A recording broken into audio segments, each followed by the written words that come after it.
the wrestling podcast that sets all other podcasts apart. Covering news from the world of WWE, AEW, TNA, and more. Your favorite weekly episodic podcast, Ramblers Unleashed, starts now. That is a sexy, sexy, sexy voice. What is going on, everybody? Welcome back to the Episodic Podcast, your episodic podcast, all on the wonderful world of professional wrestling, covering WWE, AEW, TNA, and all other promotions. This is Ramblers Unleashed. Good Saturday afternoon to you. And, you know, it's weird. I used to say when we were on Saturday nights, I'd say it's your Saturday night delight. I really don't want to say it's your Saturday afternoon delight. But it is what it is. Dizzy. Hey, what's up, Bobo? I knew there was a reason you guys called me back. You sexy bitches, you sexy bitch. J-Bone back. Dude, you said that is one sexy voice, but my mic has been muted the entire time, so I know it wasn't me. Whose voice were we talking about there? Well, we were talking about yours, and we were because everybody knows what you sound like, Baron. You walk in a room, dude, and you light it up, man. Oh, stop! Oh, no. Yeah, I mean, you're right. I do walk in a room, I light it up. All right. I light it up. The bong stays hot. So I don't get it. So how you guys doing? Doing good, man. Doing good. Full week of stuff. Great news about Pop. Yeah. He came home from the hospital. He's still a bit on the mend, but he's 10 times better than what he was a week ago. So getting stronger every day. He's starting to become more independent. Just getting back to normal. So very good. Very good to hear, man. That's awesome. That's great news. I usually don't talk about religion much, but I'm just going to say God is good. Yeah, absolutely. Well, it is a big day. It's been a long week full of wrestling content, so let's get into it. But first and foremost, let me introduce the Ramblers to you. First and foremost, a man that really needs no introduction, a man that is a man among men, the man that took all the technology from the Bionic Man and is now the $1 trillion man, and the woman that calls him a sexy beast. Ladies and gentlemen, the incomparable J-Bone.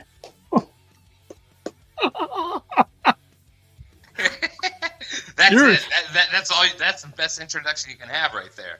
I'm speechless. I got. All right. Secondly, the man who has been my homie, my ride or die, my dude, my brother from another mother since day one, the man who helped spawn this idea together of this podcast, and the man that every time I'm around him, I get a contact high, and he makes me a better man for it. He is the high one. He is the Baron.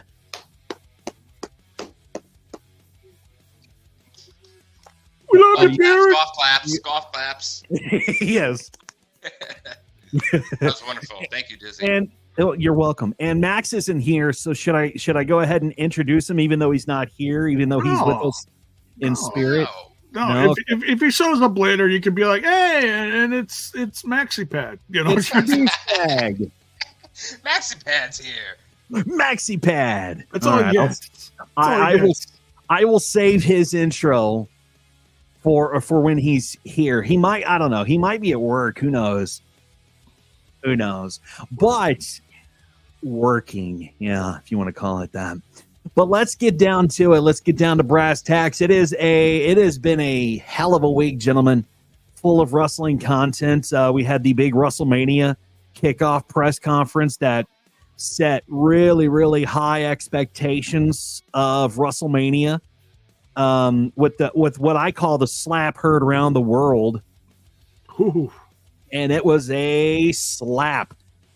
Hell of a slap. Also, we're hearing news of a streaming service that's supposed to be the landscape as ESPN, Fox, and Warner Brothers Discovery is getting ready to launch their collaborative streaming service, and Tony Khan has some words of encouragement for that. Scott D'Amore from Impact Wrestling is no more TNA. And J-Bone, you can dive into that because there's apparently one of the things that they clashed on is over a former WWE star. Plus, we have news on Jay Cargill. We have Kevin Nash. He spoke on the sex trafficking allegations against Vince McMahon. We have Billy Jack Haynes. If anybody is familiar with Billy Jack Haynes, I believe he was... And I tried to do my research about him. Wasn't he? I think he was a 5-time WWF. He comes from, like NWA days. Yeah, he was a 5-time champ. He goes back. And he's in trouble. He's in big trouble. And Maurice, there's news on Maurice as she revealed something very, very, very personal. So let's dive into it, gentlemen. Starting off with the WrestleMania kickoff. What a kickoff. I didn't watch all of it. I was at work. I was doing my part-time job. And Baron, you messaged all of us here in the group chat that we have. And you said, "Man, are you guys watching the show?" And I said, "No, I'm at work." So Baron, yeah, I mean, honestly, though, I've never watched a WrestleMania press conference before, ever. And I just, I seen the buzz going on in social media that was going on because, The Rock was going to be there. Roman was going to be there. We're going to finally get some answers to the whole situation.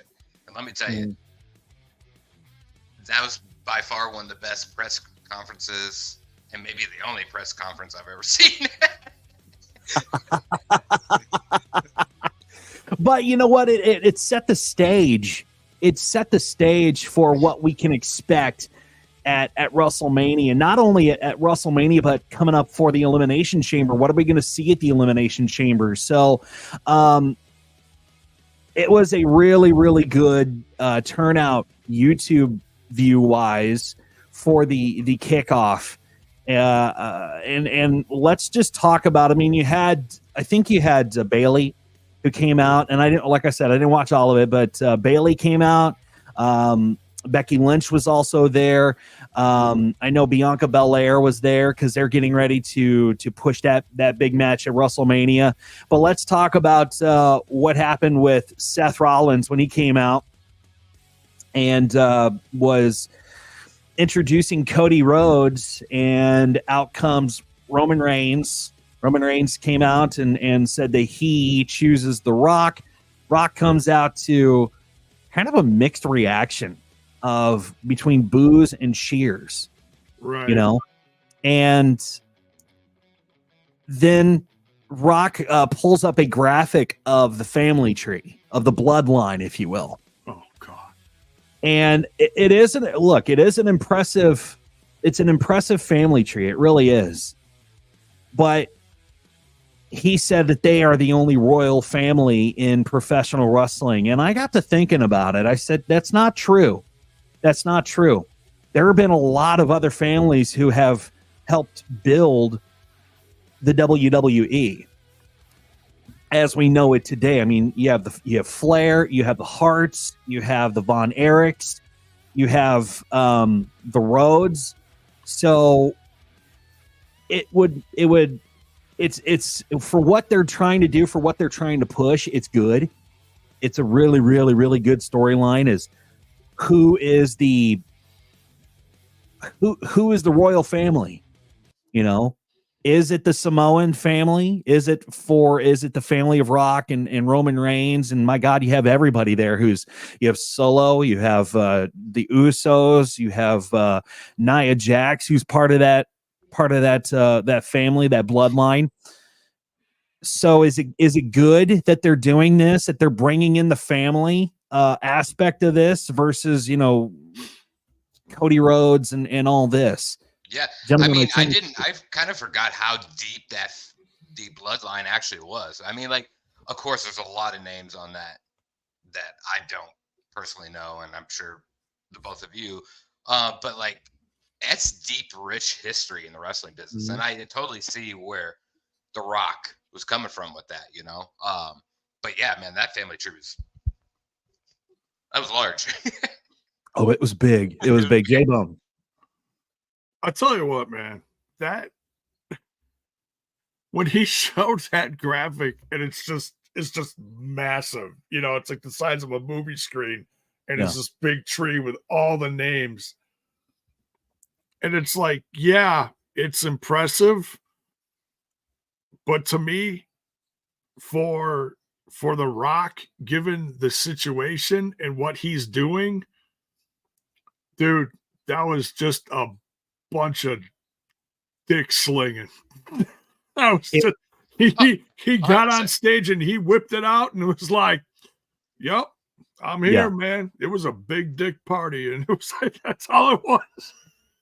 It really was. And Cody Rhodes comes out and says, "Hey, wait a minute. You, Roman Reigns, can't choose who you're going to face at WrestleMania.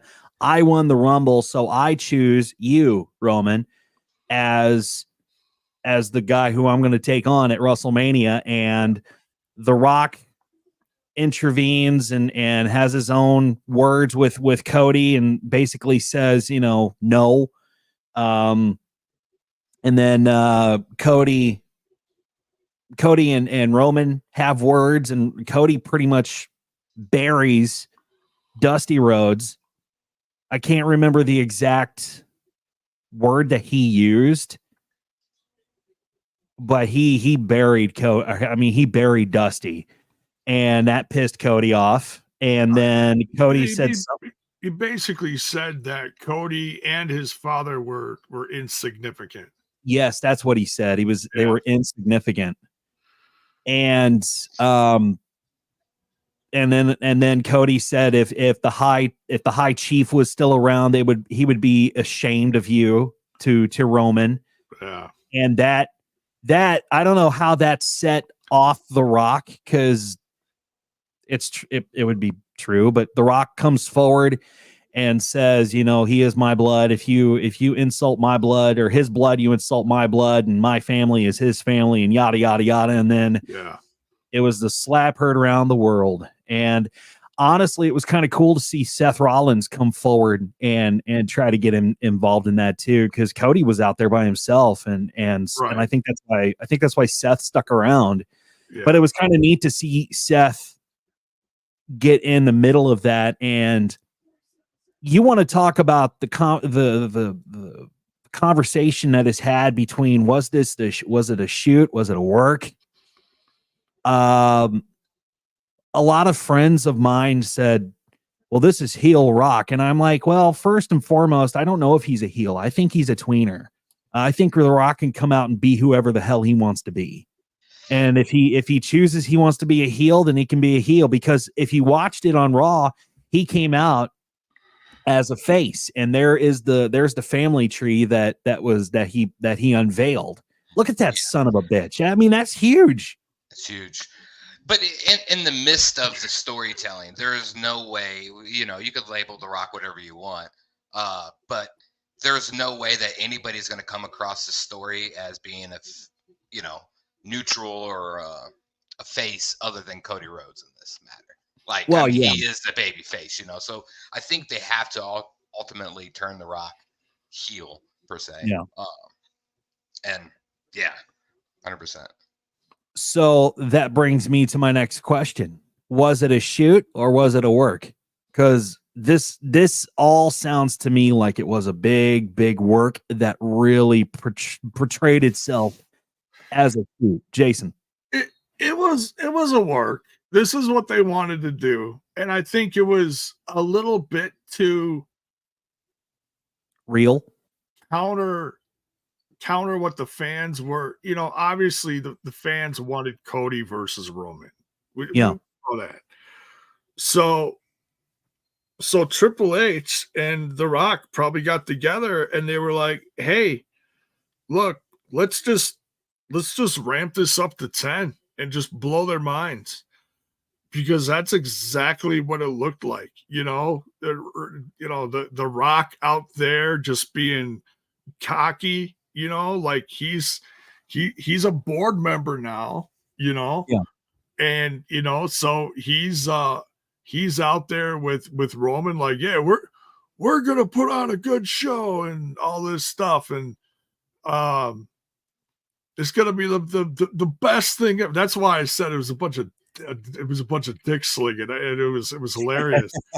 And it was like, yeah, look at us, and that's when Cody came out and was like, this is a bunch of BS, man. This ain't going down like this. This is my WrestleMania. I won the Royal Rumble. So the fact that they brought out The Rock and he just went full, like, I'm almost surprised he wasn't in a suit, but that's not The Rock.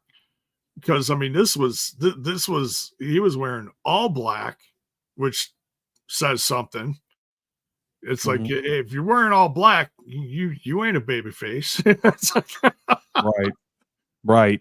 And we haven't seen this side of The Rock in like 20 years. So it's refreshing. He always came back and, yay, The Rock, and he's done little stuff here and there. He sets stuff on fire, or he'll beat someone in like 10 seconds at WrestleMania. So it's like, okay, whatever.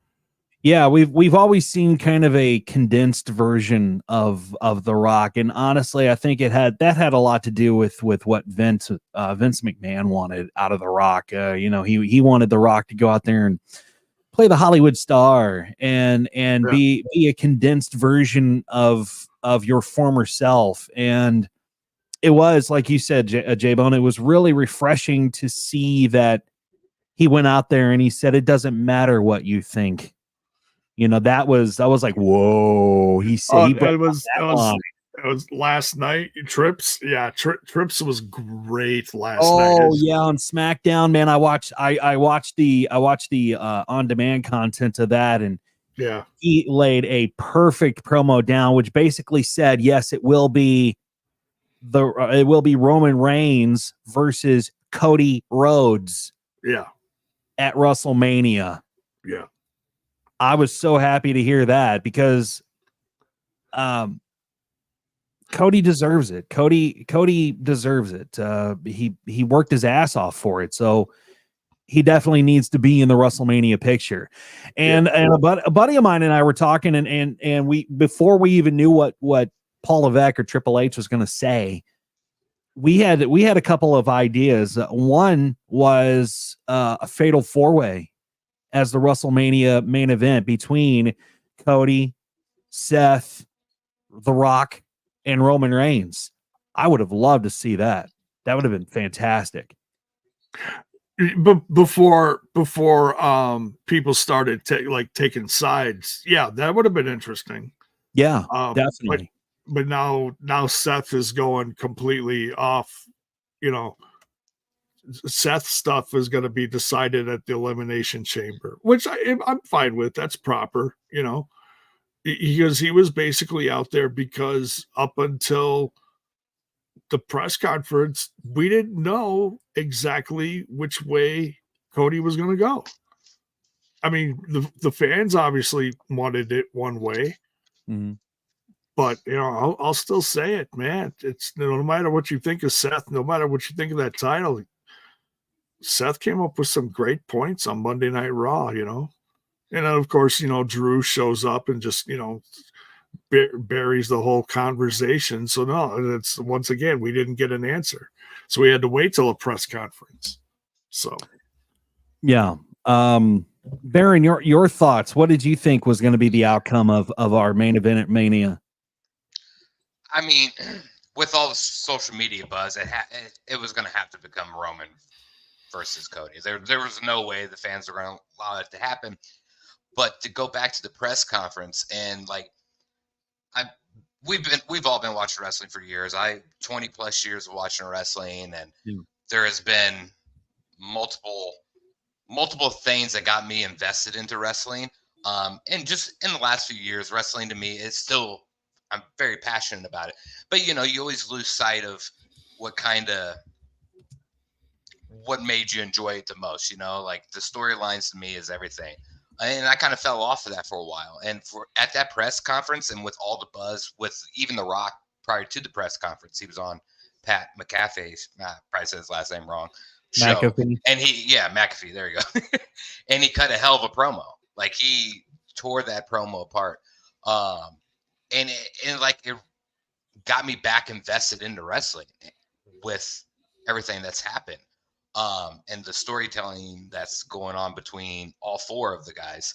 So it's been a fun ride, but I mean, like the Cody and Roman match has to happen. I'm still puzzled what's going to happen with The Rock. I just don't know what's going to happen between that. Where does he fall in the line for, the story? Is it going to become like a special guest referee type thing or something along those lines? So I'm really invested in keep watching to see what happens with that. And another kind of interesting point to point out here too is that they booked the T-Mobile Arena in Las Vegas to hold this press conference or this kickoff because they were trying to draw in that Super Bowl crowd, and they didn't do that. Dave Meltzer reported that there was only an estimate between 2,000 to 3,000 people there. And even though it looked like a full stadium, it really wasn't. That's just the magic that WWE can pull off to make an empty arena look full. So I don't know why they didn't pull the numbers in attendance, because it was a free event. It was absolutely free. I don't understand I don't know if they didn't promote it well enough. I don't know if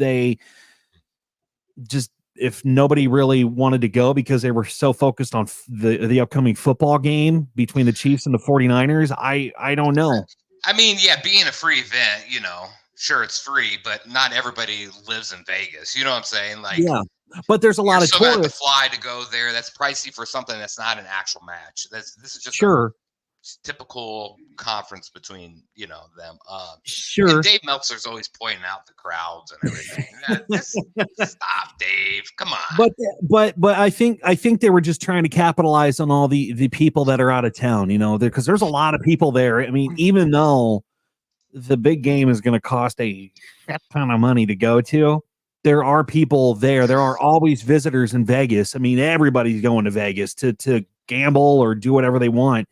Yeah. And you figured that they would have been able to capitalize not only on the football crowd, but on the gambling crowd too, because in that gambling crowd, there's always a wrestling fan. Oh, sure. Yeah. So I think that, but to play devil's advocate, the YouTube views were phenomenal. I mean, absolutely phenomenal. They always kill it on YouTube. And on their digital platforms, it was record breaking. Yeah. Yeah. And this, honestly, this made all of us excited for WrestleMania, because everybody's been questioning, well, what is the WWE going to do? And with the whole Vince McMahon scandal and all this and that. And this is what they're trying to pull away from. They're trying to distance themselves from what's going on in the courtroom or about to go on in the courtroom. So, I mean, I applaud them for doing what they're doing, but I think it's going to work. I hope it works in their favor, but I mean, it's just a big game. We're going to have to see, because there's a lot of other news that's going to come out on this scandal that's rocking the media right now. Well, so far they've killed it. 5 out of 5 in my mind. I'm invested. Oh, yeah. I want to see what's going on. I wish we would have had Trips take this company over 10, 15 years ago or something. Right now, I feel like he's just not just this story, but just I feel like the matches have flown better. I feel like the wrestling's picked up a little bit, in ring. I feel like everything in general, just under his reign, has been phenomenal in my mind. Yep. Can't agree more. He's doing well. He really is. He's making the fans happy. I mean, not everyone's gonna be happy, but I feel like feel like a majority of fan reactions you hear from out there. At least I think our whole crew is pretty happy with it. So yeah, I mean, some are even talking about, wow, this is Attitude Era 2.0. So I'm excited about it. I'm ready to see, even though we're never going to get the Attitude Era back. I understand that, but it's exciting to see where this is going to go. This is definitely invested. I think all of us as wrestling fans, it is a fresh breath of fresh air, to say the least, and especially coming from WWE, which to me has been lackluster as of late because it's just been the same thing every freaking week. It's the same crap that Vince was trying to shove down our throats, and we were just tired of it, And so for Triple H to come in and take over and say, this is how we're going to do this, this is what's going to get people involved, is just magnificent. I salute them. Kudos. Kudos. Yeah. Let's move on. I don't know if you heard of this, but there is a new streaming service that's getting ready to be launched. I don't know if it's a streaming service or if they're just moving all the content to like HBO Max or whatever it is. But ESPN, Fox, and Warner Brothers Discovery disclosed their plans to launch a collaborative streaming service, and this coming from ringsidenews.com, to debut in the fall of this year. Now, while the press release didn't really specifically mention wrestling, particularly AEW, because AEW is on Warner Brothers Television as part of TBS and TNT, being part of the platform, fans speculated on the potential inclusion of AEW, considering its association with the Warner Brothers Discovery umbrella.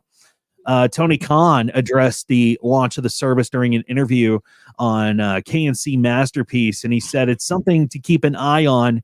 We have a great thing going with TBS and TNT, and now the streaming side of it. I haven't sold my streaming rights. It's an option that we have, and it's going to be very exciting year for media rights in wrestling, and AEW is coming up in a contract year, quote unquote.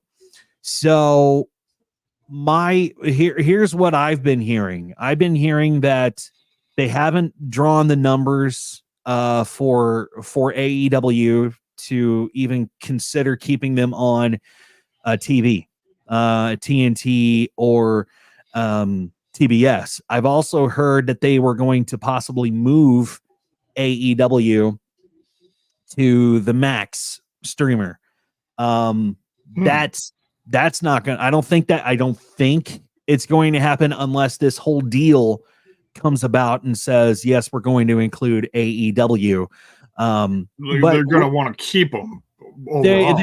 I think that's the plan, is that they want to keep them, but I don't know, because they've had some really, really bad ratings, because I mean, they fluctuate, because they have a show on Wednesday night that does fairly well, but then they have an hour show, Collision or Rampage. I think it's Rampage is on Friday nights.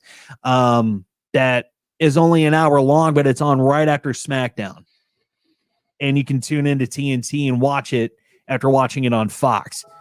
And then they have Collision on Saturday nights, which I think does a little bit better, but I don't know. I haven't really seen the numbers for Collision as of yet. But what are your guys' thoughts? Do you want to see AEW get pulled off of TV, especially with this whole big business thing that is coming to TBS within 5 weeks, and then they have Revolution coming up in March? Do you think that it's the right time for them to pull them off of TV right now? I hope nobody gets pulled off of TV. I mean, I don't want that to ever happen to anybody, any wrestling promotion. I think the next step in all of this, everybody's going to go to a streaming platform. I mean, isn't that pretty much the wave at this point in time? As cord cutting continues to rise, and TV cable companies are cutting their services, they're saying, "Hey, customers, you can go to places like Fubo or Sling TV or Direct TV and get your TV there, because it's not financially feasible for us to even run a cable to your house anymore." Yeah, I'm totally lost in the whole thing right now because we currently are paying for DirecTV as well as a Hulu Live TV, and I'm debating in my mind, like which one to cut because honestly, they're the same exact price. There's nothing better on the Hulu. There's nothing better on the DirecTV. And I think a lot of people are starting to realize that too, because all the prices for this streaming platforms are going up too. All those companies are going up. So I hope they don't get stripped away from, regular cable because I feel like that's still here to stay for a while.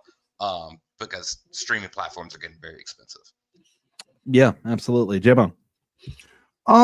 Yeah, I don't want to. I mean, I enjoy AEW. I've kind of gotten away from it for the last few months. I admit. So it's not a priority. It was a priority for the longest time, but then like middle of last year, I just kind of got away from it, and I, my own YouTube channel, Smash This Podcast, went dormant, and so yeah, it's been very inconsistent with that. But I at least keep up with, who's champion, who's doing this, who's doing that. I watch the clips on YouTube if something catches my eye. Right now, there's a bunch of inception of a lot of Lucha Libre stuff being brought into the company. Will Ospreay is going to be kicking off soon. Possibly Okada. We don't know where he's going to land, but it looks like Mercedes Moné, the former Sasha Banks, is going to be landing there sooner rather than later in Boston.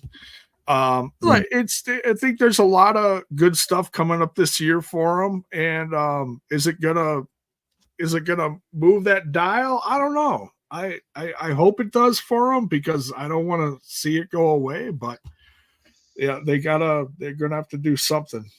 They definitely have to kick it up a notch. In my mind, I feel like they've lost a lot of guys with injury, like Omega. A lot of guys went back to WWE.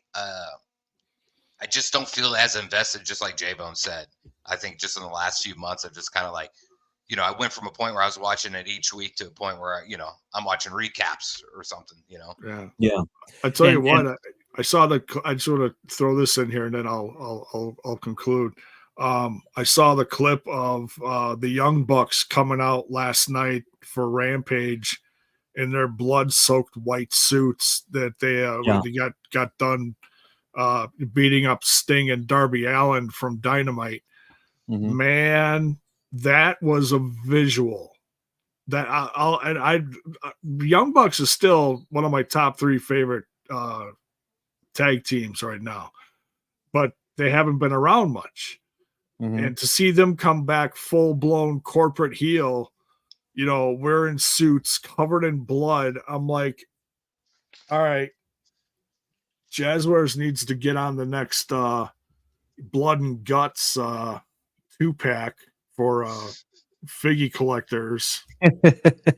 Let's go. Let's make that Blood and Guts white suit, blood splattered. Let's do this.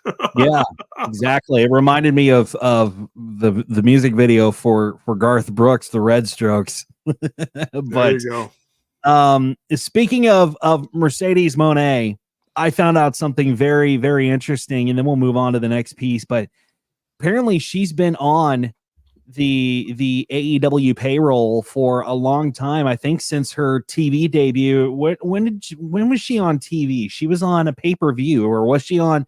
And I think she was on TNA at one point in time, right? No, she was not on the actual show, but she was in the crowd. That's the last time I've seen anything from her. She was in the crowd for an AEW show, and I can't remember if it was Dynamite or if it was a pay-per-view.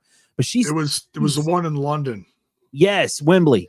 Yeah, they showed her in the crowd.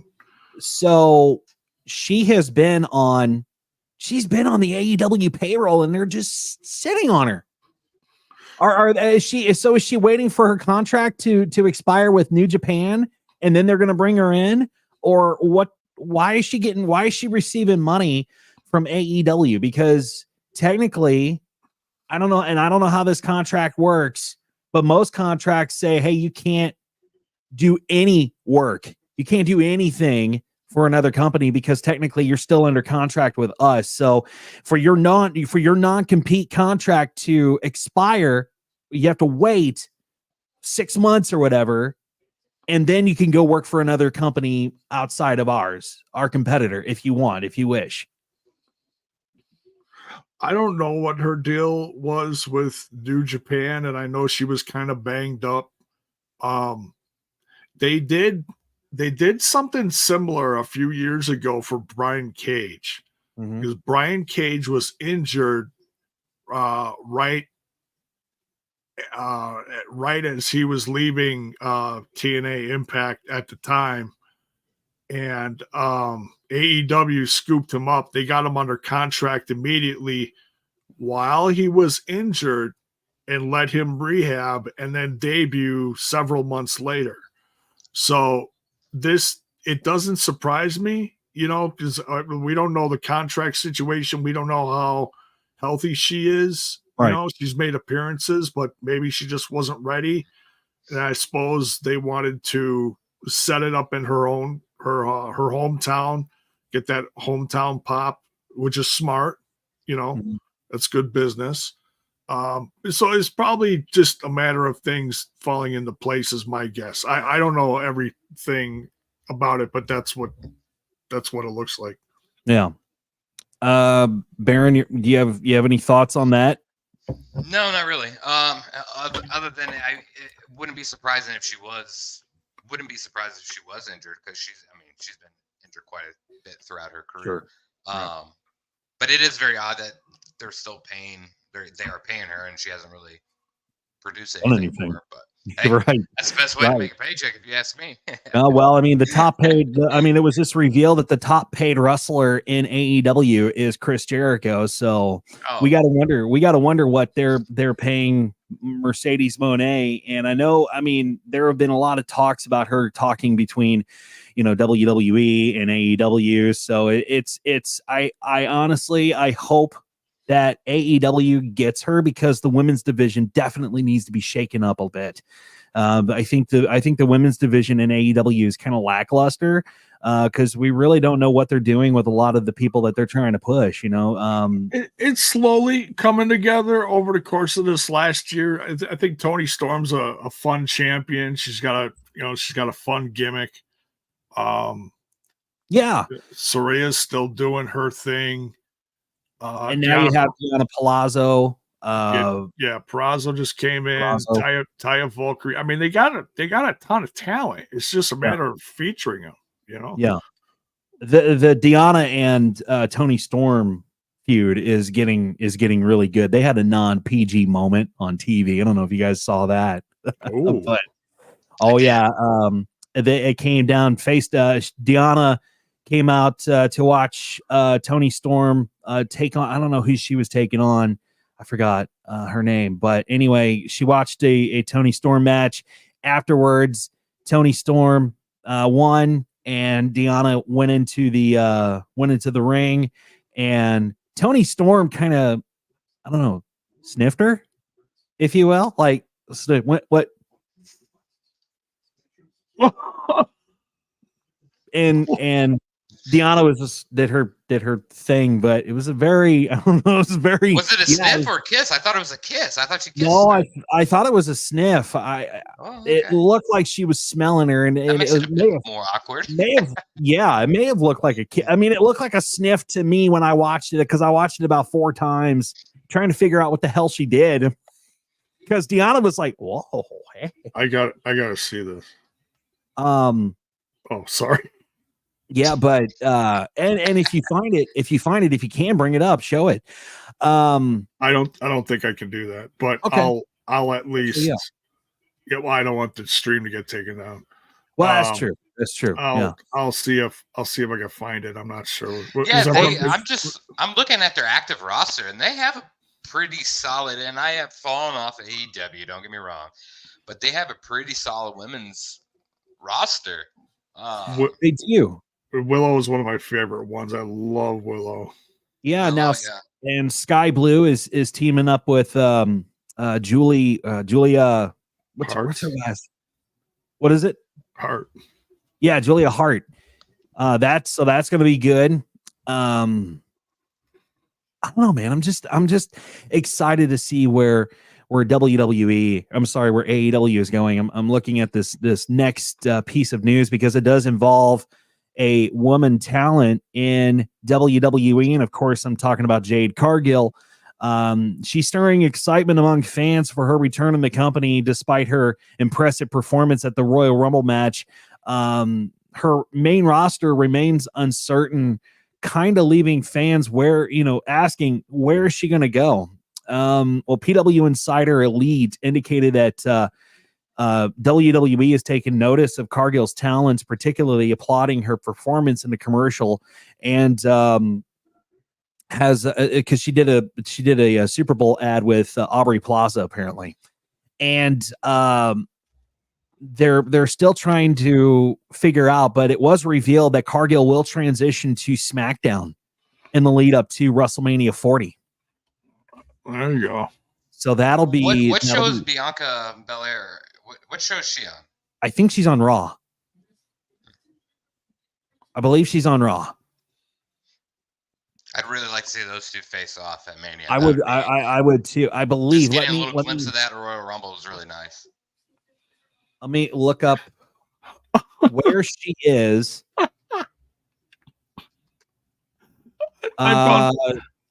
She's on SmackDown. That's what I was thinking. I think that would be a good direction for them Courtney. to go. Yeah, Courtney reminded me that she's on SmackDown. That's right. She's with Montez Ford. Because they got that show coming up. They got that new reality TV show coming up. So we will probably it's get on now, I think. Yeah. So we will probably Hulu. Yeah, I think it's on Hulu. Hulu. I haven't watched Hulu in ages. Yeah. I've got it though. It's like a combo with Disney and stuff. Yeah. I found that GIF of what Tony does to Deanna. Isn't it interesting? It's a sniff. It looks goofy, and Deanna's like, "Get out of here." Yeah, but Deanna was also like, "All right, go." All right, let's transition because there's a lot of other news that we need to dive into, and as of course you know, J-Bone is on the TNI Impact, the Total Nonstop Impact podcast, which you can find here on YouTube and on Facebook and everywhere that they are available to watch. But I shared this story with you, J-Bone, and I'm going to let you take over. But big news regarding Anthem Sports and the relationship between TNA and Scott D'Amore. Go ahead with that, man. Yeah, the news came out. I believe it was Wednesday that Scott D'Amore was fired from Anthem and replaced as president by Anthony. I'm just gonna wing it, and I think his name is like Saccone or something like that. We'll just call him Anthony for now. But yeah, it's kind of an ugly situation with Scott because what it looks like, and it don't go by the Meltzer news because that's just some made up stuff, as a lot of his stuff is. The real stuff that's out there about the situation is that Scott tried to buy the company from Anthem. And apparently that did not go well. So is that one of the biggest reasons? Because I mean, what Dave Meltzer said is because of he said like budget cuts or something. Well, he said budget cuts, but he also talked about bringing in Braun Strowman. Yeah, but that was from a few years ago. It just, that's really reaching at this point to try to find like other stuff that there would have been a reason for him to go. Yeah, and I looked it up. Yeah, I looked it up. You're right. It was like from 21 or 22 or something like that. And I said, why would you even bring that up? That doesn't make any sense. I mean, no, it doesn't. No, he tried to purchase the company, and that shouldn't lead to his exit though. If he's trying to buy the company, that should not lead to him being let go. Well, in my book, if they said no and they don't want to sell, that's going to look bad on his part. You know what I mean? Yeah. That'd be like me coming in here and be like, "Oh, by the way, Dizzy, I'm taking over this podcast," and you know, and you'd be like, "What?" They're going through a lot of rebranding right now, right? Yeah. It's TNA again. I feel like the brand is on a slow upswing now. And I mean, it sucks because the fans love Scott, so it basically was a power play gone wrong. But the brand is going to go on. It's going to grow. We got more surprises coming down the road, and I can't wait to see what they do. You know, it's especially if this is true, if they're trying to build a relationship with WWE. They definitely don't want any collateral damage hanging around. Well, yeah. And I think, honestly, that whole thing, the relationship with WWE was a little exaggerated, you know, to the point that people even were like, oh, yeah, WWE is going to buy TNA. It's like, all right, just whatever you're putting in your pipe, it's a little too much. It's like, oh, sorry, Baron. Hey, man, I was about to say, what do you mean too much? Too much is never enough. He is the high one. I mean, we have to give him that. But, you know, it's interesting to see where TNA is going to go without Scott involved. I mean, Scott was really, really good for the company. He did a lot of good things. He did a lot of groundbreaking things for Impact that helped build the company. So I'm kind of interested to see what's going to happen now.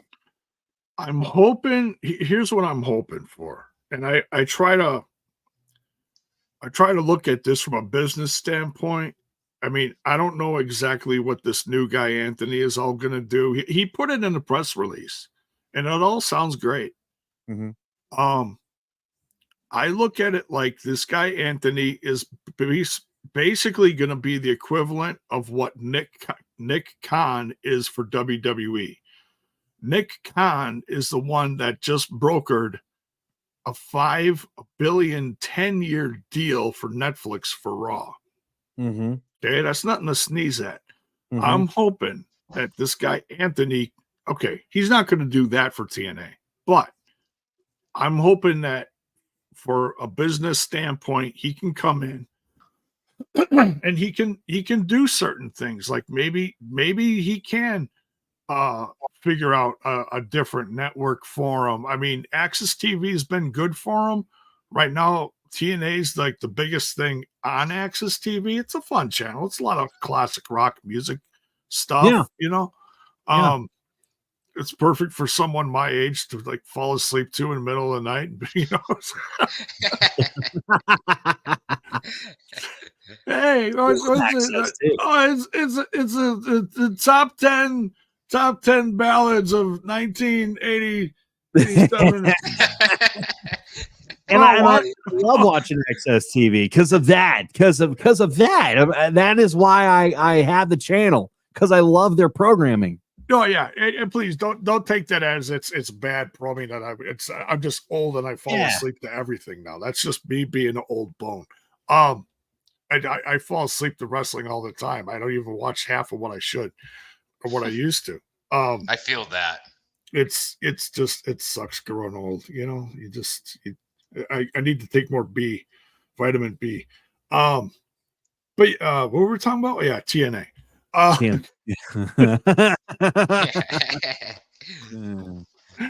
Hashtag old bone. I'm trying to find out because I didn't know Anthem owned Access, and they also own Pluto and Pluto TV and all the other sorts of different streaming services. I think they have a Roku channel.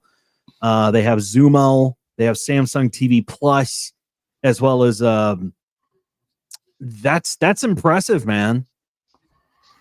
Yeah, That's I mean impressive. they're an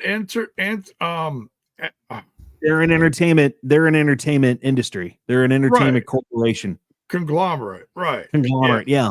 And it just it makes sense for TNA to stay on Access TV because it's been a good combination.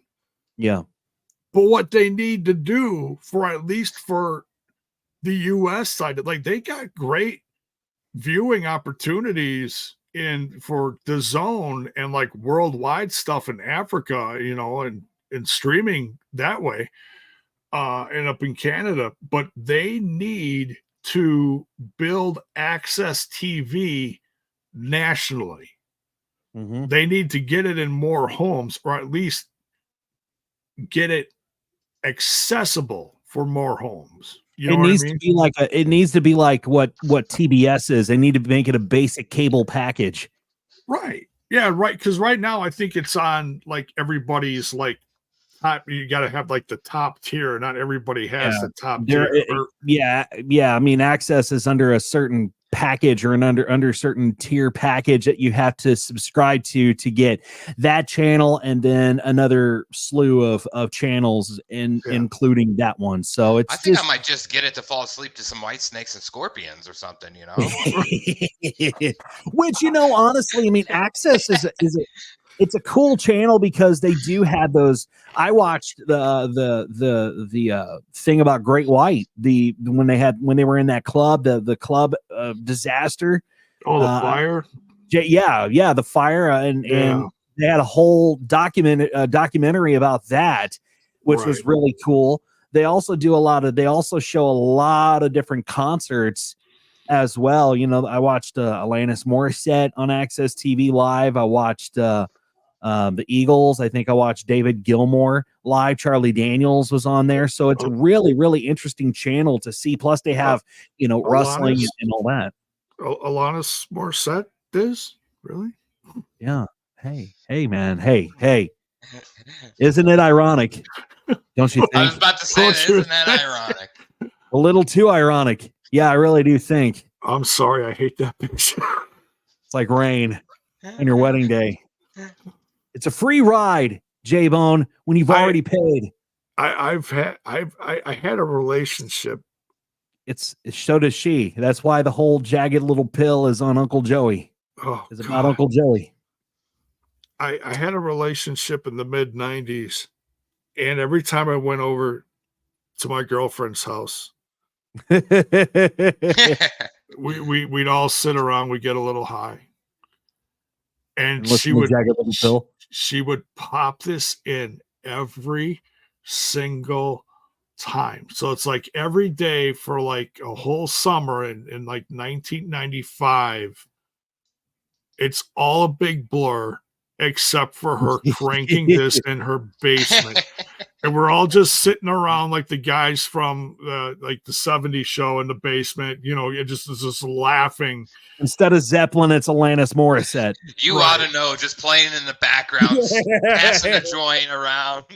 Hey, who remembers the song about breaking and entering? Remember the hidden track on that record? It was after the last song, and it was just her a cappella, and it was talking about going into his house and taking a shower and laying in his bed, eating his food, looking at his pictures, watching his TV. I mean, she basically wrote a song about breaking and entering. Oh God, no, That's I don't know. Crazy. Isn't it? I'm like, wow, this is a little stalkerish. My ex-wife loved that record, and we were listening to it, and she said, "Have you ever heard the song about her going into the house, breaking into the house?" I'm like, "Oh, it's about breaking and entering. Cool, let's listen to it." Psycho bitch. No Not calling your ex a psycho. No, definitely not. No, because you might be listening. So back to wrestling news. What were we talking about? Oh yeah, TNA. Well, yeah, TNA. let's move on, because a lot of people have been wondering what Kevin Nash was going to say about this whole debacle with Vince McMahon and the scandal. And he was on his podcast, Click This. I believe it was on Click This. That's his show, yeah. And he said this, and I quote, and I'm not going to read everything that he said because you can go look at it yourself. But in case you missed it, Vince McMahon is in hot water with the feds and legally due to sex trafficking allegations. And this is what my Alexa tried to talk to me. That was weird. Anyway, tell that hoe to shut up. Yeah, no shit. I'm sitting here talking, and all of a sudden I hear her go. I'm like, what the fuck? They're listening to you, Dizzy. They are. She's like, she's talking about Kevin Nash. Let's listen in. He said this, and I quote, "This wasn't a 14-year-old girl that was giving a man a hand job for $200 and brought back to her trailer house. Like, that was not the situation. So it's like when they started using, she was being groomed and she was the one, or she was this and she was that. And I'm just like, Jesus, like, how did she not get out of this? How does she not get out of what, Kevin? Does she not get out of the situation because she was in a shittier one? Her parents died. She'd had no job. She had no future. She was in debt. She couldn't go anywhere. So she relied on this power figure to help her. And in turn, it destroyed her life. Yeah. So don't dance around it, dude. What happened. You know? Yeah, his take on it is not a fan. Not yeah, very it's not positive at all, because he's if you go back and you read it, because I read it and I didn't want to dive into it too deep, because my opinion of Kevin Nash has changed. Not only can the dude go off and tear another quad, he can fucking jump in a black hole and just stay there. He's definitely going to pull a quad. That's just natural. Well, I mean, he might pull two quads jumping into the freaking hole he's going to dig himself into. And I sincerely hope that she gets her piece in this whole situation. And I sincerely hope that because that people are going to just paint her as a bad guy who are on Team Vince. And just like Courtney said, that woman has no life now. Exactly. Her life is this story. It's this situation that she was involved in. It's all over the news. It's everywhere.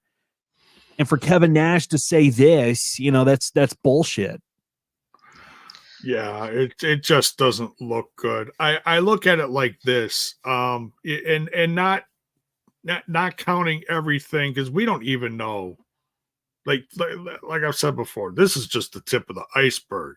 Oh yeah, and all this stuff about Ashley Mazzaro now coming out, that is horrific. Let me tell you, if you haven't, I have not read that. I have not read that. It's basically everything that happened to her while she was in the WWE was covered up. Oh wow! And it's all coming out. Like it basically, wow. Her former boyfriend, Paul London, was on Renee Dupree's podcast recently. And he's like, look, I don't even have to sit on here and spill all the tea that she told me, because all the dominoes are going to fall. Mm. And what happens a week later? All the stuff about Ashley Mazzaro comes out. And it's not going to end there. It's going to get uglier and uglier and uglier for Vince. So for those of you who are just like poo-pooing this and thinking, oh, it's just some chicky poo wanting some money. No, this is This has been years and years and years of this is going on, and you've seen this. Did you? I was just surfing around on the internet the other day. Who remembers the segment when they were building up a Triple H and Kane feud, and Kane had a girlfriend of the past, and I believe she passed away, but they were building up this feud between Triple H and Kane. Oh, the Vicky yeah, this is why we can't bring the Attitude Era back. Vicky, what? Can't think of her last name. Anyway, I can't think of it. Yeah, they were in this funeral home, and Triple H had this mannequin, and they called her Vicky, and Katie Vick. Yes, Katie Vick. That's it. Katie Vick. They had the mannequin, and Triple H was having sex with this mannequin or whatever the case may be, and he got on top. He got on top of it. It wasn't it some like bizarre thing where he grabbed like a bunch of ground beef and smeared it on the mannequin or something. Yeah, it's like it was. Oh, yeah, dude, I mean, I totally blocked that out of my memory. I remember that. it's sorry. Baron. That's another 5 years of therapy for Baron. Sorry, bro. God, I got my med card, man. That's all I'm gonna say. No, but right, no shit, just block that memory out. Off. But that's the kind of shit that you're dealing with when it comes to Vince McMahon. What the fuck kind of sick, perverted dude is this guy? To think of an angle, to think of a storyline that involves necrophilia. Come on. yeah, it's Ridiculous. a mess. And I mean, to go back to the Ashley, not to go deep dive into it, but we all know what happened to Ashley, how she passed on. So there is some deep stuff with that, and there's like J-Bone was saying, that it goes very deep, and I hope nothing that happened during that period of time she was in that had anything to do with what happened. Yeah, because that's tragedy. Yeah, it's just really sad, and I hope that Miss Grant can find the peace that she needs, So we'll like we said, we'll keep an eye on it. We'll if anything else develops, we'll definitely let you know. But it's just a sad situation all around. Hey, Dizzy. Yes. You got that intro ready for the Sleeping Giant? The intro for the Sleeping Giant. Oh my God. Yes, I do. There he is, the Sleeping Giant. Wow, man. Where the hell have you been? I was sleeping. That's Sleeping Giant woke up. God, dude. Did I tell you guys about my health problems that developed? Well, have probably been around for a while, but we just started learning about them in November. No, but while you're here, before we get into the bad news, let's actually get into some good news. I wrote introductions for everybody, and I wrote one for you, but you weren't here at the beginning of the show so that I could say it. So I'm going to go ahead and say it now because you deserve it. And finally, the man that is another Rambler original that is a one of a kind. He's a legend in the pro wrestling and indie wrestling scene. He is the man that makes everyone's skin crawl, especially mine. But damn it, I'd take a bullet for him. He is the one, the only, the mighty one, Maximus Magus.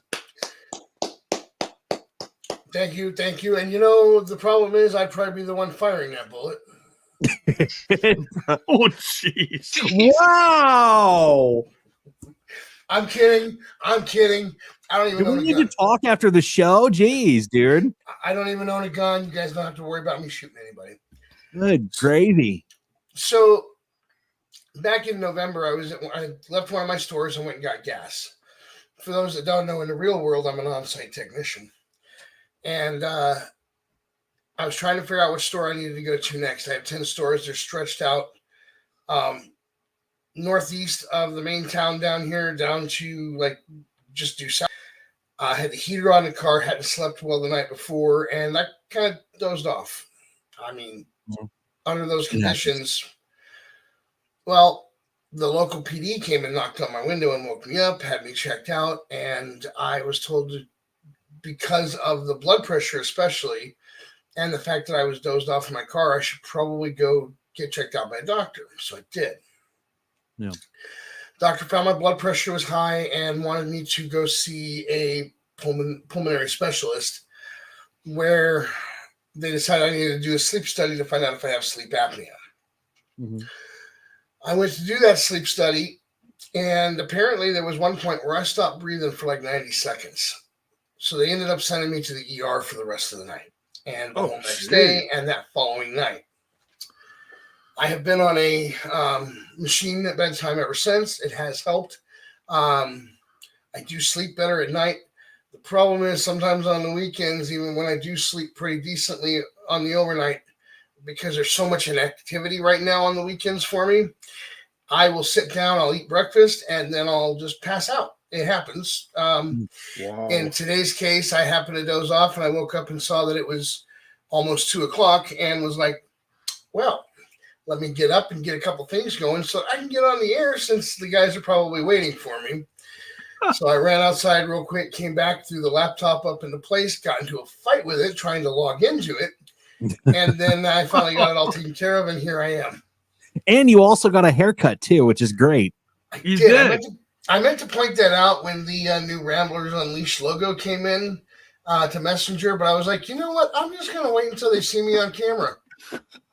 I can change it. It's not going to take long. But I just wanted to give you some crazy hair. So I was actually going to point that out. I don't know if the listeners have seen it, but you can go to Facebook and type in Ramblers Unleashed and see the new logo. But I was actually like, wow, J-Bone gave Max some hair. That's great. Yeah. That, that lasted from November on because I had to stop driving for work until the doctor released me. Yeah. So I didn't really have to shave. And since I ordinarily try to participate in No Shave November, but this company says I need to shave regularly. I actually went ahead and participated, and yeah, you guys saw me the day before I finally shaved from that non-shaving. You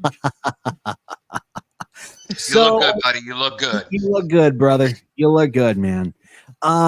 We did talk about the beginning of the show. We did talk about the WrestleMania kickoff, and particularly the big event, the one that everybody's talking about, the slap heard around the world between The Rock and Cody Rhodes.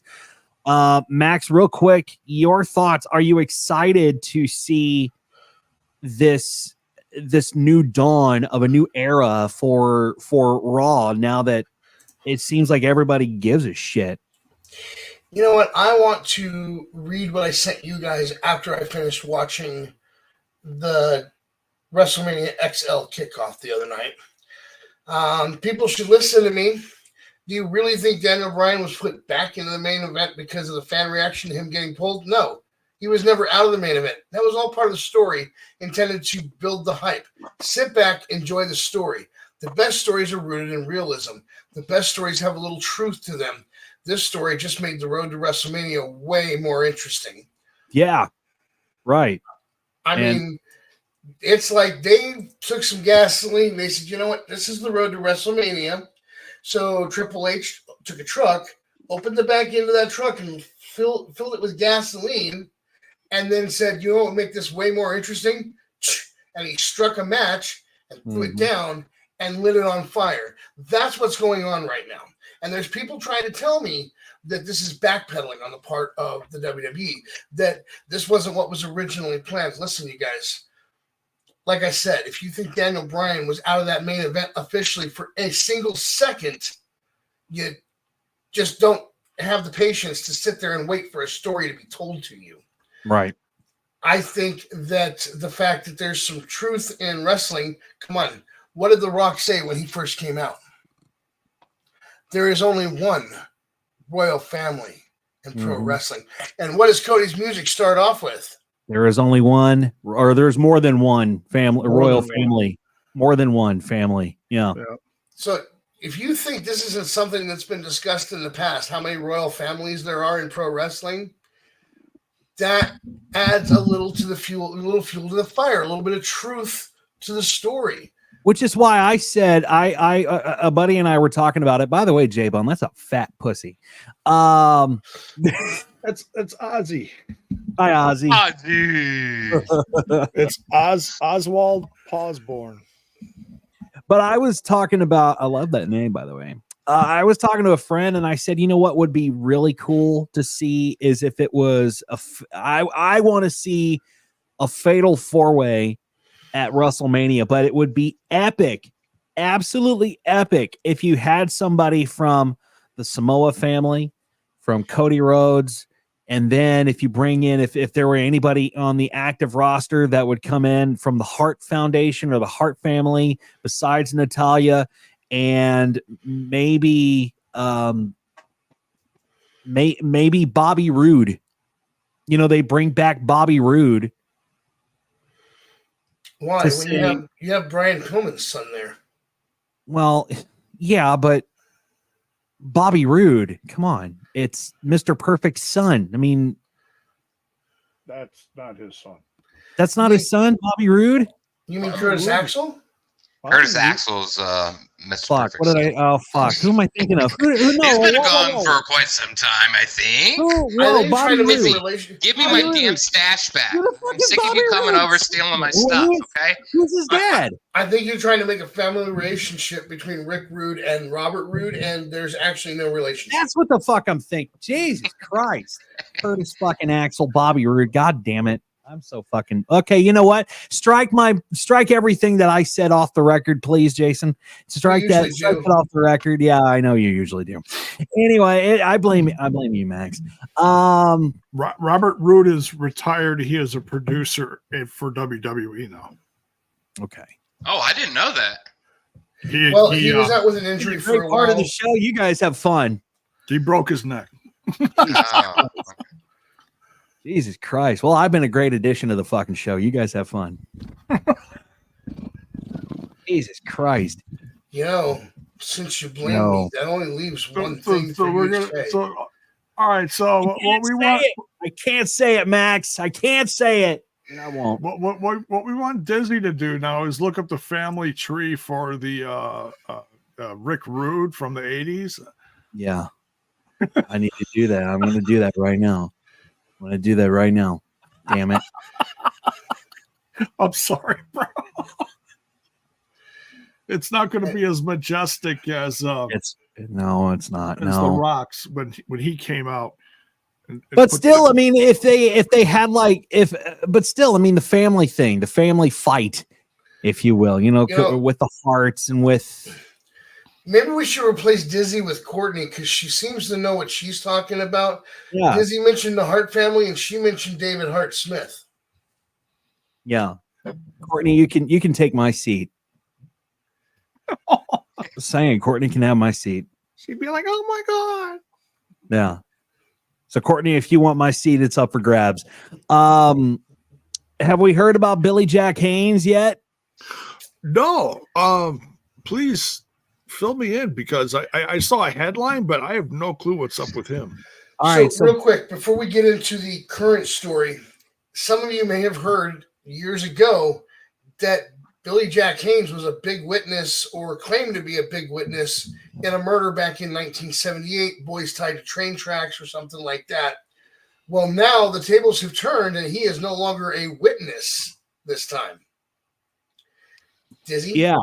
So Billy Jack Haynes, former WWE star, has been arrested in connection with a tragic incident involving the shooting of his wife, Jeanette. I believe it's Becraft. Jeanette Becraft. The heartbreaking event unfolded in the Lentz neighborhood of Portland, prompting a shelter-in-place order as police responded to the fatal shooting at his residence.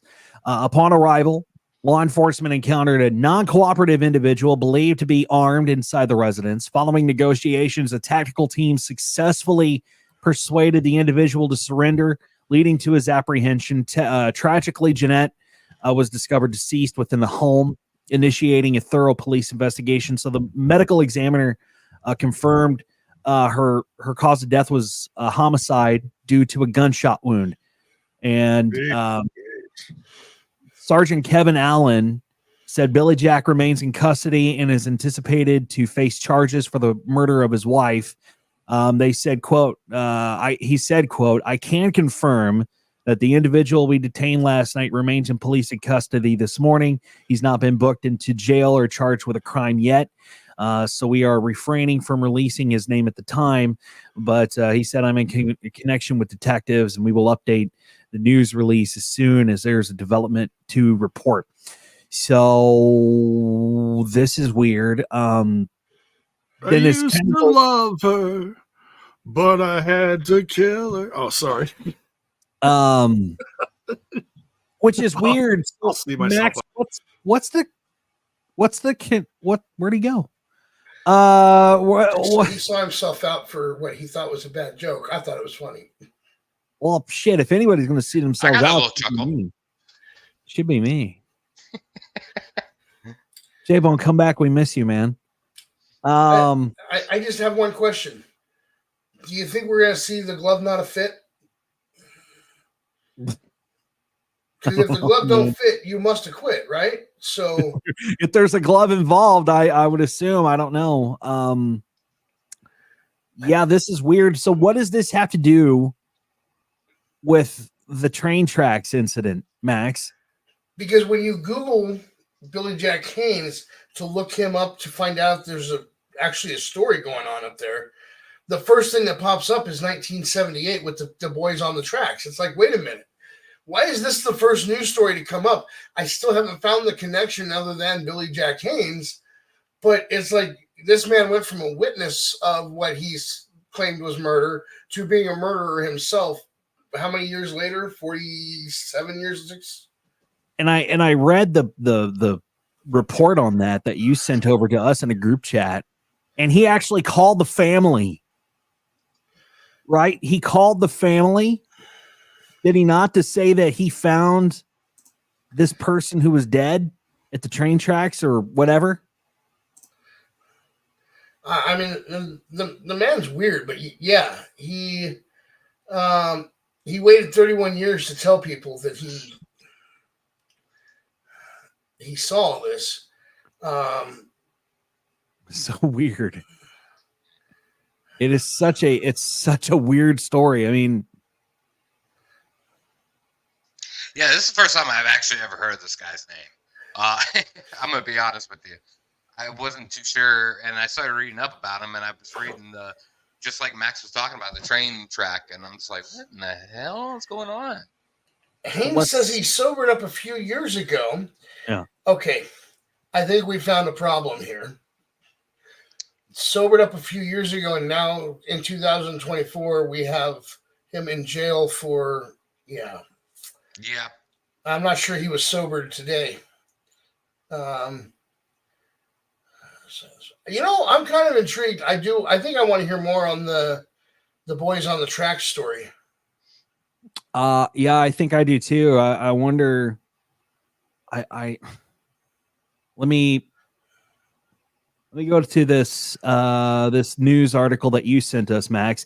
In March of 1987, Billy Haynes wrestled in front of a record-breaking crowd audience of 93,000 fans at Pontiac Silverdome in Detroit, Michigan during WrestleMania 3. This comes to us from Fox16.com.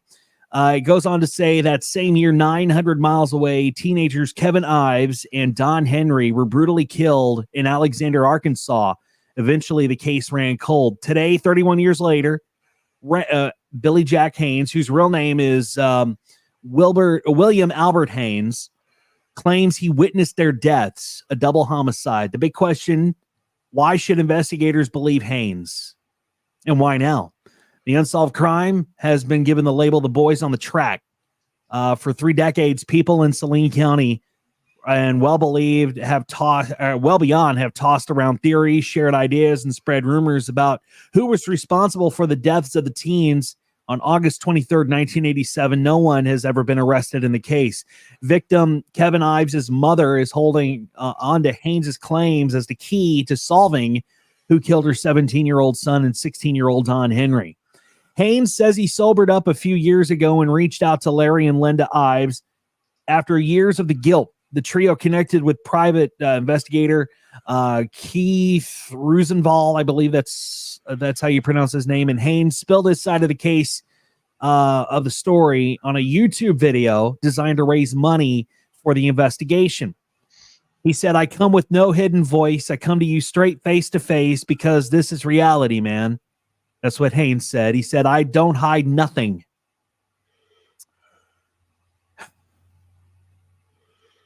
So here's his connection to Arkansas. He said in the taped confession, he claims that while performing in the 80s for the now known as the WWE, he was transported, and he was a 280-pound wrestler. He also transported and trafficked cocaine throughout the United States, and his job eventually brought him to Arkansas. So he says, while conducting security for drug money drop, I witnessed the murders of two young boys, Kevin Ives and Don Henry. They were murdered by other individuals who were working for the same criminal politician. Their bodies were placed on the railroad tracks to be mutilated by a passing train.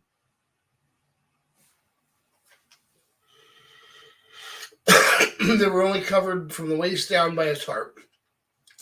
Originally, people thought the boys just laid down and went to sleep on the tracks, and then the train ran them over. But the autopsy ruled that they were either knocked unconscious or already dead when that train came through. The state medical examiner ruled this as a suicide due to the boys being found on the tracks. He thought the boys smoked pot, passed out on the tracks, and then were ran over by the speeding train. Later, an autopsy found anything but. An Atlanta-based pathologist found the boys were knocked out or knocked unconscious or killed before their bodies were dumped on the tracks. A grand jury concluded the deaths to be the result of homicide. Over the years, theories have spread that the boys walked up on a drug drop and were killed. Rumors have circulated as to who might have been there and ultimately be responsible. The tragic story has been brought to life in books, TV, movies. No matter the medium, the end is always the same, no conclusion, and a family is waiting answers. So whatever is going on with this is just, this is a whole new light. You know,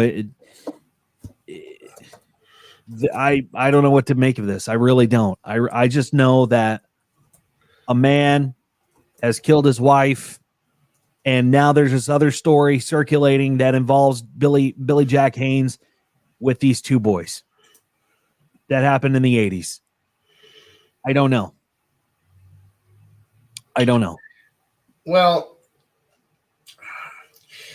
so there's a part later in the article that you didn't get down to, which I came across it. A search of Billy Jack Haynes' name on YouTube will produce a number of interviews riddled with far-fetched claims.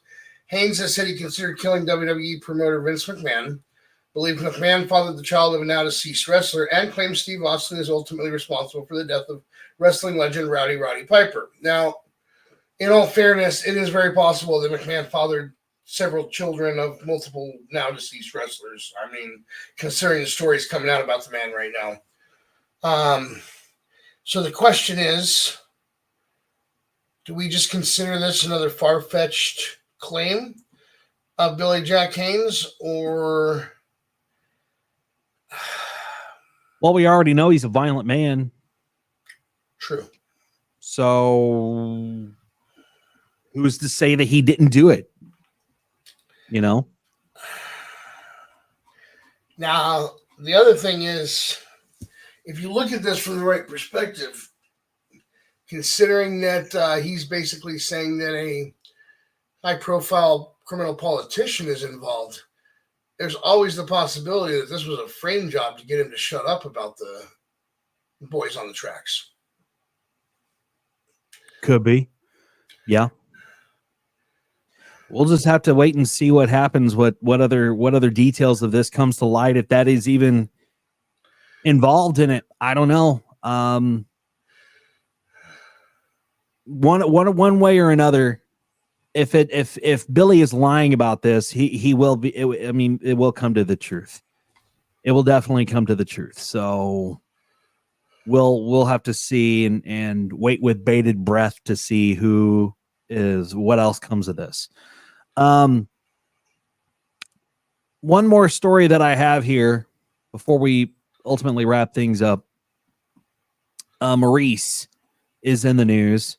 Former two-time women's champion in WWE and the wife of The Miz. Recently shared a shocking and harrowing story of her personal life on Instagram. Stop, Max. Stop.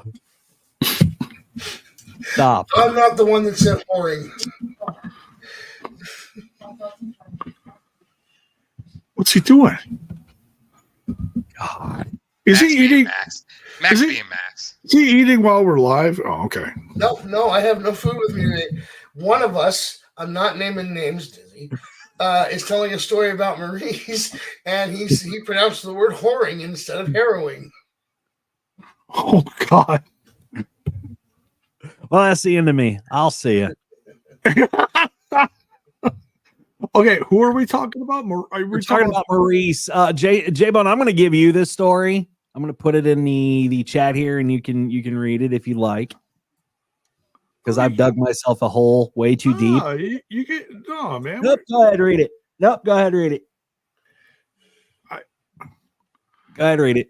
Oh, okay. Because before, when you said, I thought you were talking about Mike Bennett's wife, Marie. No, I'm talking about Mrs. Wife. Maurice. Oh, Maurice. Oh. Maurice. So, now I'm confusing this with what was Rusev's wife was dealing with some stuff. She had a horrible. She had an infection in her finger. Did you see the pictures of that? Oh, it's gnarly. Oh, it was awful, dude. It was like straight out of a horror picture. Yeah, that looked awful. But they thought she was going to lose her finger entirely. Well, she almost lost her life from it. Yeah. Because she let it go and then she got sepsis. Oh, shit. What? That'd be awful. Yeah. Holy cow. Severe abdominal see, I screw it up too. You're not the abdominal issues, including swelling and distension, along with various other symptoms. Before you get to that big word starting with G, would you like me to take over? No, I got this. All right. Including symptoms such as fatigue and gastrointestinal. See, I got that. I have the same thing. I have gastritis. You did way better than I would have. So, today's show is brought to you by the word endometriosis. So she's struggling to receive proper diagnosis for. After undergoing intensive testing, Maurice was informed that she did not have endometriosis. Okay, I saw that in the paragraph, so I just threw that out there. She does not have that as initially suspected. Instead, she was diagnosed with serous borderline tumors. Oh my God. A rare precancerous condition affecting the ovaries. The prognosis for this condition is left untreated. If left untreated, was grim, with a survival rate of just 1 year if it progressed to cancer. Blah blah blah blah blah. Yeah. Wow. So my guess is she's gonna have to have her ovaries. She's going to have to get a full, if not a partial, hysterectomy. Mm-hmm. because my wife actually had something similar. She had tumors on her ovaries that were basically the size of a softball. And the doctors that were treating my wife were like, how did you not feel this inside you? And she's like, well, she's got fibromyalgia. So she, just chalks everything up to fibromyalgia pain and just dealt with it. And yeah, and that was a several hour surgery. That was, oh my God, that was almost 10 years ago. I think that happened. Wow. So yeah, I can totally sympathize for what she's going through. My goodness, sounds like something similar, but different. So yeah, prayers and positive energy towards Maurice and the Miz's family. Man, that's rough. I was kind of wondering why that show wasn't around. I think we all have someone in our lives or had someone in our lives that have dealt with cancer in the past.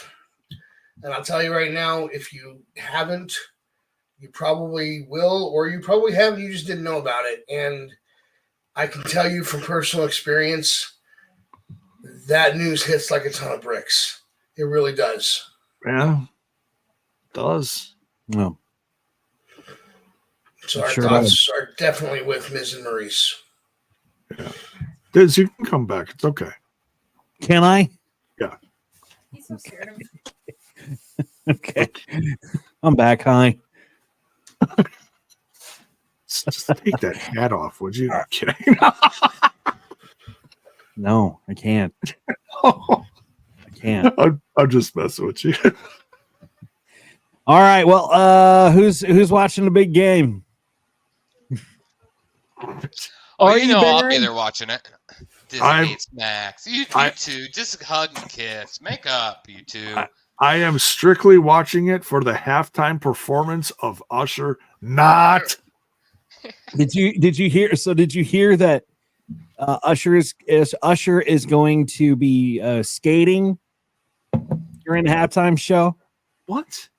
Yeah, he's going to be skating. He's going to, I don't know. He's going to do some old performance that he used to do during one of his shows. He's going to be skating during the halftime show. I don't know.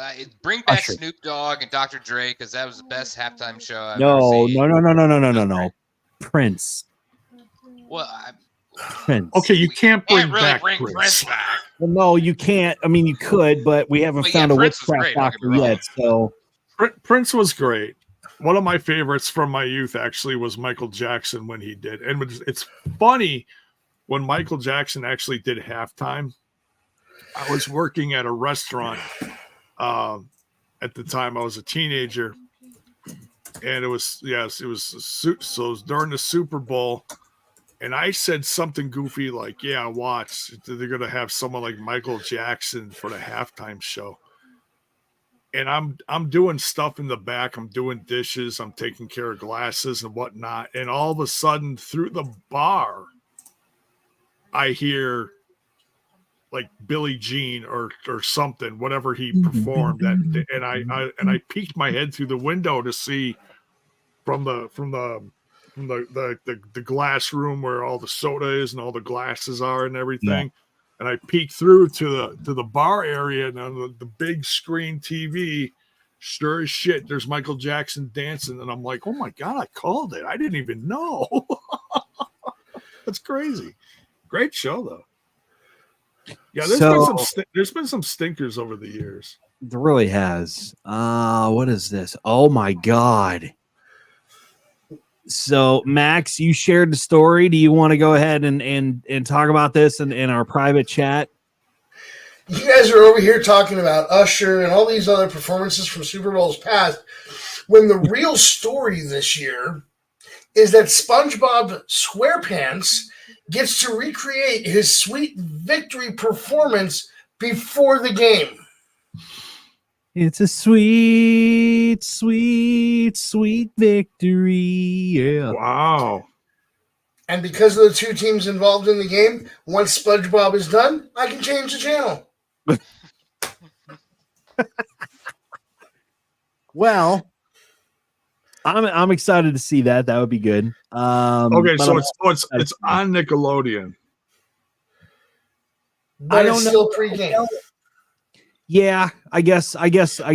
Well, it's weird because Nickelodeon had been carrying all these NFL games during the regular season, and I can't stand how Nickelodeon was doing it, man, because they had all these goofy ass graphics on the field. Like they would pour slime on the field. You'd see Mr. Krabs on the field. You'd see Squidward. You'd see the Fairly Odd Parents on the field.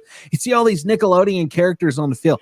That's I don't know, man. That's just tacky. I don't know. Yeah, I was never a fan of the Nickelodeon games. I don't think I've ever watched one of them. I tried. I'm a little shocked.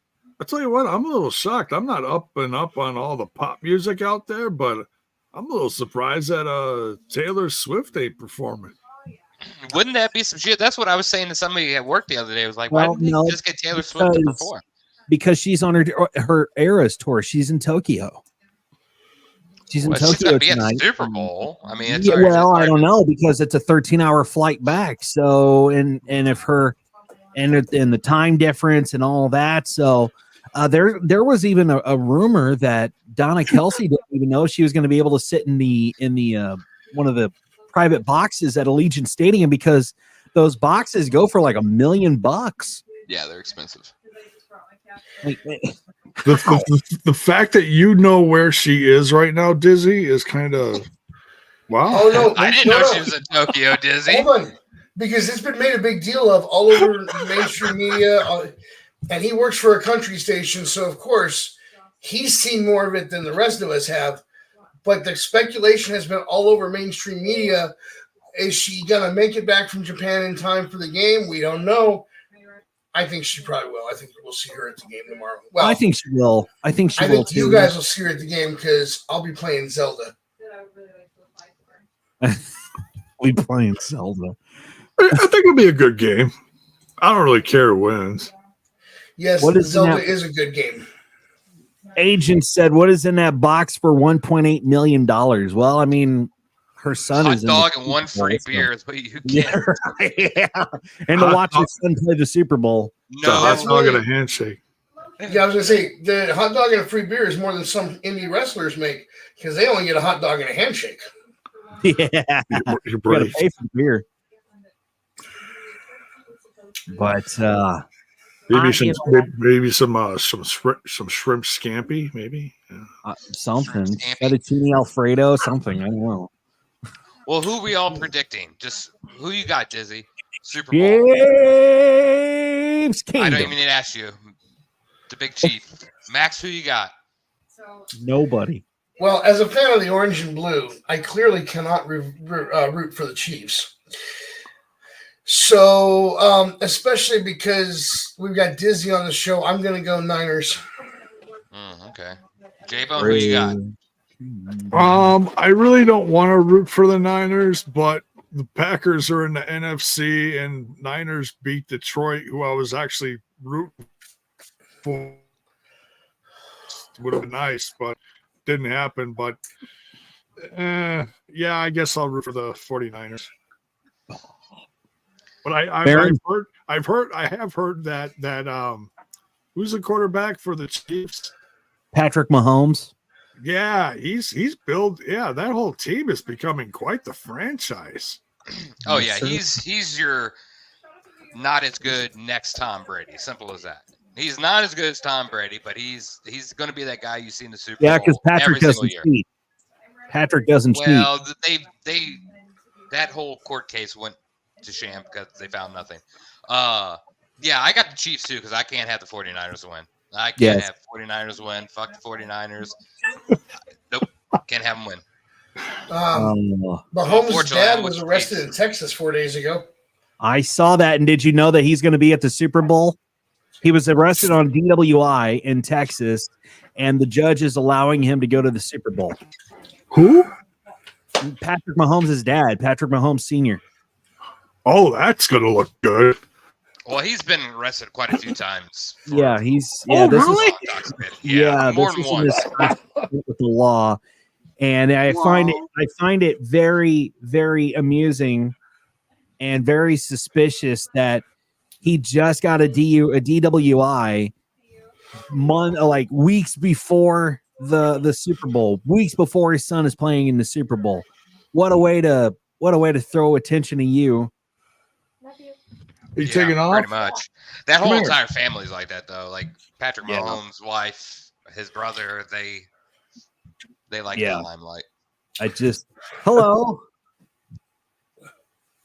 You're making your live debut on the Ramblers. The Ramblers. And who is that? To the Ramblers Unleashed. Who are you picking tomorrow? All right. Love you. Take care. Love you.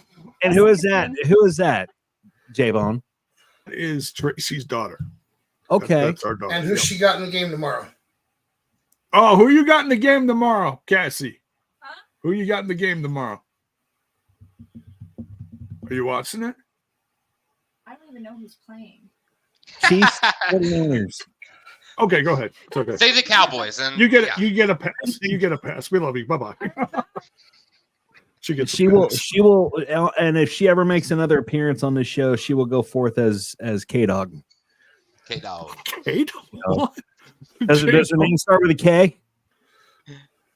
It does. Okay, so she's K-Dog. K-Dog. Oh my god, you guys! Oh man! All right, we're coming up on 2 hours. Any last minute stories? What? No, 2 hours? It feels like it's only been an hour. For you, it has. That's only been 30 minutes for you, Max. That's because Max is still half awake, drooling beneath me.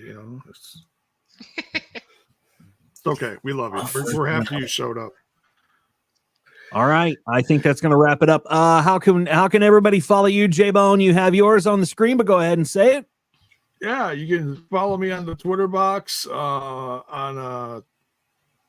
JBone5150. That's JAYBONE 5150. I'm also on Thursday nights live about a half an hour after TNA goes off the air on Total Nonstop Impact. You can also find me occasionally on this podcast, but in the meantime, I'm putting my effort to TNI in this joint. So, let's see if I can point. Okay, so Max. All right. Now, before I give out the socials, let me just remind everybody, please sit back, enjoy the wrestling, stop being the armchair booker on Monday nights going, well, I don't like the way they're treating Cody. Maybe you don't know the way they're actually treating Cody and should wait and see what they're actually doing. But you can find me at Max Magus on Twitter. I refuse to call it the other thing. And I will gladly set you straight on why you should just sit back and enjoy wrestling. Or you can find my other podcast at R Shots Podcast, but don't go after that one with the wrestling stuff. It is not technically wrestling related. You can, and Max Magus is on X. Thank you very Twitter. much. You can find me on Twitter at Scumbag Jordan. 3 N's. The twit. All right. And you can follow the show on Facebook. You can find us Ramblers Unleashed. Click the subscribe button on YouTube and the bell icon to know when we're coming back. And you can also find us on X at The Ramblers Pod. That is going to do it for the show. Have a great weekend and go Chiefs. See ya. See ya. Thanks for tuning in to Ramblers Unleashed. Follow the show on social media, subscribe to our YouTube channel, and click the bell icon for notifications of upcoming episodes. Thanks for tuning in to